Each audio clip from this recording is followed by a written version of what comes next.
আশুলিয়ার কাঠগড়া এলাকায় চাঞ্চল্যকর গুলিবর্ষণের ঘটনায় জড়িত মূল আসামিকে বিদেশি পিস্তল সহ গ্রেফতার করেছে থানা পুলিশ। আজ সকালে সংবাদ বিজ্ঞপ্তির মাধ্যমে আশুলিয়া থানা পুলিশ এই তথ্য নিশ্চিত করেছে।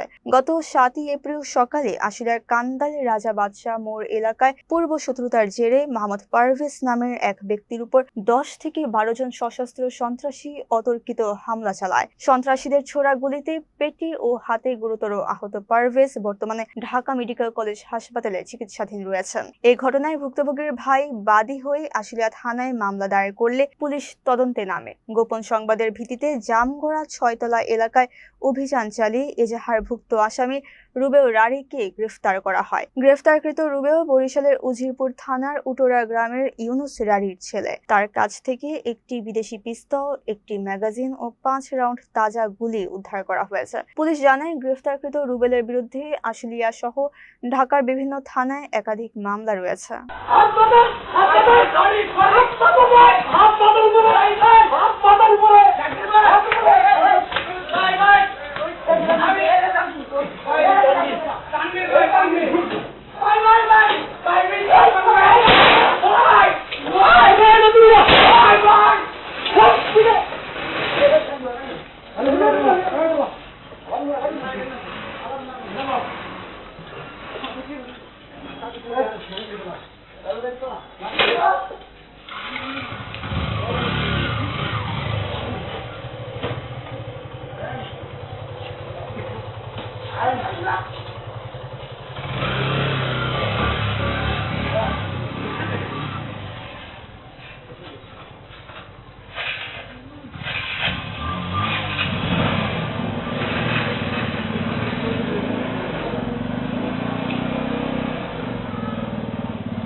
জানেন যে আমাদের গত কিছুদিন পূর্বে আমাদের জামগড়া এয়ারপোর্ট ইউনিয়নের জামগড়া এলাকায় আমাদের পুলিশ ক্যাম্প স্থাপন করি।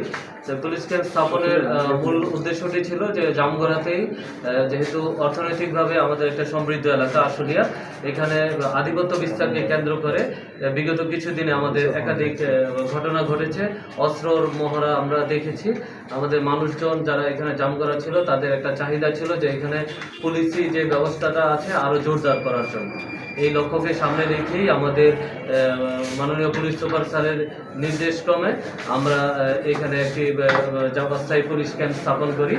এই গত পরশু দিন 7 এপ্রিল ভোরবেলা পুনরায় আধিপত্য বিস্তারকে কেন্দ্র করে শুটার বাপ্পি গ্রুপ সহ ডিএক্স আলামিন, শুটার বাপ্পি, কামরুল সহ এদের সমন্বয়ে একটি মহড়া আমরা দেখতে পাই। এটি দেখার সাথে সাথেই আমরা পুলিশের সদস্য যারা আছে তারা এইটা আইনগত যে ব্যবস্থা আমরা মামলা গ্রহণ করি। মামলা গ্রহণ করে যারা এই ঘটনার সাথে জড়িত তাদের ধরার জন্য বিভিন্ন স্থানে আশুলিয়া, সাভার এবং গাজীপুরের বিভিন্ন স্থানে আমরা অভিযান পরিচালনা করি।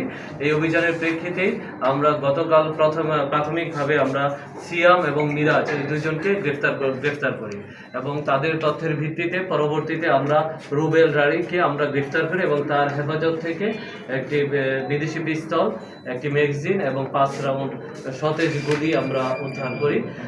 আমরা ইতিমধ্যে তাদের যে মামলাটি হয়েছে এই মামলায় গ্রেফতার দেখিয়ে বিজ্ঞ আদালতে প্রেরণ করেছি।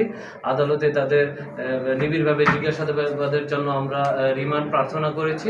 আমরা তাদের কাছে এই যদি আদালত যদি রিমান্ড মঞ্জুর করে তাহলে আমরা জিজ্ঞাসাবাদের মাধ্যমে আমরা জানতে পারবো যে এই ঘটনার সাথে তাদের সাথে আর কারা কারা জড়িত আছে এবং এই ঘটনা তারা কি উদ্দেশ্যে ঘটিয়েছে এবং তারা কার শেল্টার এই ধরনের কাজ করছে, সকল বিষয়টি আমরা পরবর্তীতে জানতে পারবো।